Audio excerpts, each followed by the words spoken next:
صدیوں پہلے ایک چھوٹے سے گاؤں میں عثمان نام کا ایک غریب دھوبی رہتا تھا۔ ہر صبح وہ کپڑے دھونے کے لیے دریا کے کنارے جاتا اور اپنے خاندان کی کفالت کے لیے سارا دن محنت کرتا۔ عثمان بہت ایماندار اور شفیق انسان تھے۔ اس نے کبھی کسی کا حق غصب نہیں کیا اور نہ ہی ان کی جائیداد میں ناجائز قبضہ کیا۔ لوگوں نے اس کی ایمانداری کا ذکر کیا۔ ایک دن عثمان حسب معمول کپڑے دھو رہے تھے۔ اچانک تیز ہوا چلی اور ایک امیر زمیندار کی سفید چادر بہہ گئی۔ گھبرا کر عثمان چادر کے پیچھے بھاگا۔ یہ دریا کی گہرائی میں جا کر پانی میں تیرتا رہا، لیکن چادر کو تیز کرنٹ نے بہا دیا۔ اس نے اسے ایک جھاڑی میں الجھا ہوا دیکھا۔ وہ اسے نکالنے ہی والا تھا کہ اچانک جھاڑیوں کے پیچھے سے ایک خوبصورت سنہری ہرن نمودار ہوا۔ ہرن کی آنکھوں میں ایک عجیب سی چمک تھی، جیسے یہ کوئی عام جانور نہ ہو۔ تھمان پیچھے ہٹے اور حیرت سے بولا، وہ ہرن جو سبحان اللہ کہتا ہے۔ ہرن نے نرمی سے جواب دیا، عثمان درو نہیں، میں تمہیں نقصان پہنچانے نہیں آیا ہوں۔ تم میرا نام کیسے جانتے ہو؟ عثمان نے حیرت سے پوچھا، میں آپ کو دیکھ رہا ہوں، آپ بہت ایماندار آدمی ہیں، آج آپ کا امتحان ہے۔ ہرن نے کہا، کیسا ٹیسٹ؟ ہرنیا نے کہا، اگر تم دولت چاہتے ہو تو میں تمہیں سونا دوں گا، اگر تم عزت چاہتے ہو تو میں تمہیں شہرت دوں گا، لیکن اگر تم نے سچائی کا راستہ چنا تو تمہاری آزمائش ہوگی۔ جواب دینے سے پہلے اچھی طرح سوچ لو، یار تم کیا چاہتے ہو؟ عثمان کچھ دیر خاموش رہا۔ اس نے زمین کی طرف دیکھا اور کہا، مجھے نہ سونا چاہیے اور نہ شہرت، مجھے صرف وہی کپڑا چاہیے جو میرے سپرد کیا گیا تھا۔ میں سچا رہنا چاہتا ہوں۔ حیرانیہ نے اطمینان سے سر ہلایا اور کہا، مجھے آپ کا جواب پسند آیا۔ پھر فرمایا کہ میں تمہیں تمہارا کپڑا واپس دوں گا، لیکن تمہیں ایک تحفہ بھی دوں گا۔ یاد رکھو، یہ تحفہ تمہارے ایمان کا امتحان ہوگا۔ اس نے اپنے گھر سے زمین کھود کر سنہری رنگ کا ایک چھوٹا سا پودا نکالا۔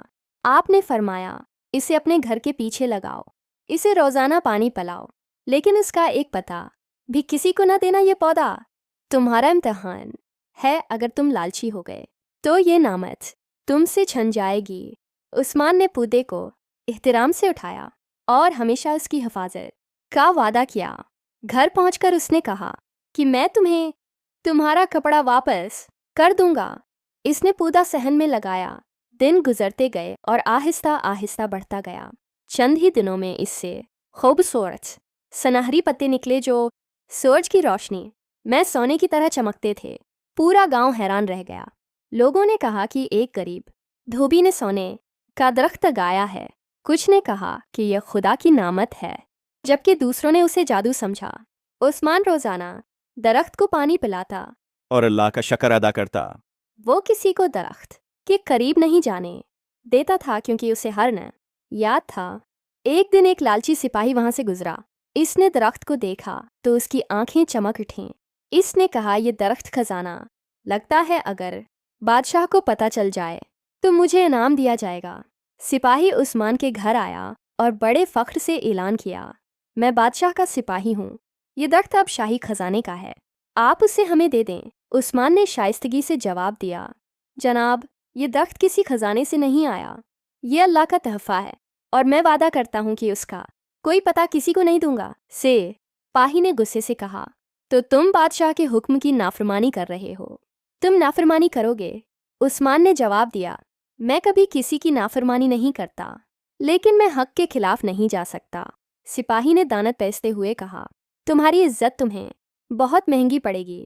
پھر وہ سیدھے وزیر اعظم کے پاس گئے اور انہیں سب کچھ بتایا۔ وزیر اعظم نے، جو خود ایک لالچی اور خود غرض آدمی ہے، فوراً کہا، ایک عام دھوبی کے لیے سونے کا درخت ہونا ناممکن ہے، شاید اس کے پاس کوئی چھپا ہوا خزانہ ہے، چلو جا کر خود دیکھتے ہیں۔ اور وہ اپنے سپاہیوں کے ساتھ عثمان کے گھر کی طرف روانہ ہوا۔ وزیر اعظم کئی فوجیوں کے ہمراہ عثمان کے گھر پہنچے۔ دیہاتی حیرانی سے دیکھتے رہے کہ اتنا بڑا دستہ ایک دھوبی کے گھر کیوں آیا۔ وزیر اعظم نے عثمان کو بلایا اور فخر سے اعلان کیا کہ میں سلطنت کا وزیر اعظم ہوں، ہمیں بتایا گیا ہے کہ آپ کے گھر میں سونے کا ایک درخت ہے، یہ درخت شاہی خزانے سے تعلق رکھتا ہے، ہمیں دے دو۔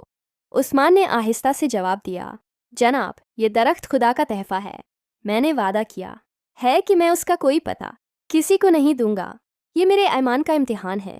وزیر نے ہنستے ہوئے کہا، ٹیسٹ، کیا آپ کو لگتا ہے کہ ہم بیوقوف ہیں؟ دھوبی کے گھر میں سونا اگتا ہے اور تم کہتے ہو یہ خدا کا امتحان ہے، اس میں کوئی جادو ضرور ہے۔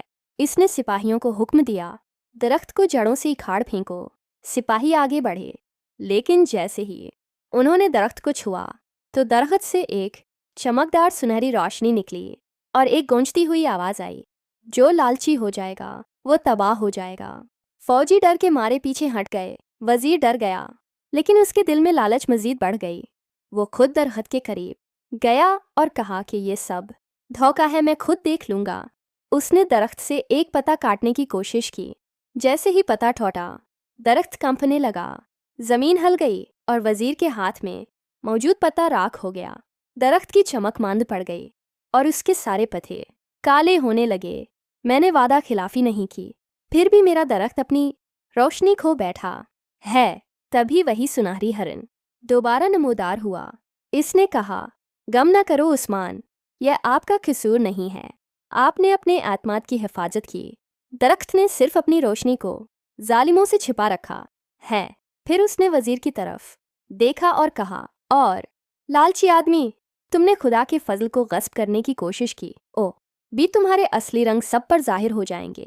یہ کہتے ہی ہرن نے وزیر کے چہرے پر ایک سیاہ دھبا نمودار ہوا تو اس کا پورا چہرہ سیاہ ہو گیا اور وہ دھویں میں تبدیل ہو کر غائب ہو گیا۔ سپاہی ڈر کر بھاگ گئے۔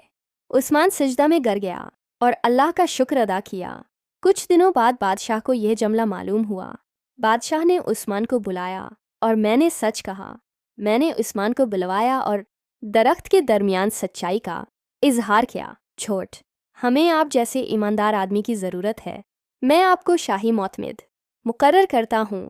عثمان نے عاجزی سے جواب دیا، مہاراج، میں تو ایک عام دھوبی ہوں، یارا کام لوگوں کے کپڑے دھونا ہے، ان کے دلوں کا فیصلہ کرنا نہیں۔ بادشاہ نے مسکرا کر کہا، تم جیسے لوگ بادشاہی کا نور ہیں، آپ کی ایمانداری سب سے بڑی دولت ہے۔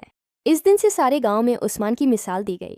لوگ کہتے تھے کہ دیانت سونے سے زیادہ قیمتی ہے، اور عثمان کا درخت جو کبھی سونے کی طرح چمکتا تھا اب عام لگتا تھا، لیکن اس کی جڑوں میں ایک نور چھپا ہوا تھا، اسے صرف سچائی سے رہنے والے ہی دیکھ سکتے تھے۔ اس طرح عثمان کی دولت کا امتحان نہیں تھا، لیکن اس نے دولت کا امتحان نہیں لیا۔ کہانی کا سبق یہ ہے کہ لالچ انسان کو اندھا کر دیتا ہے۔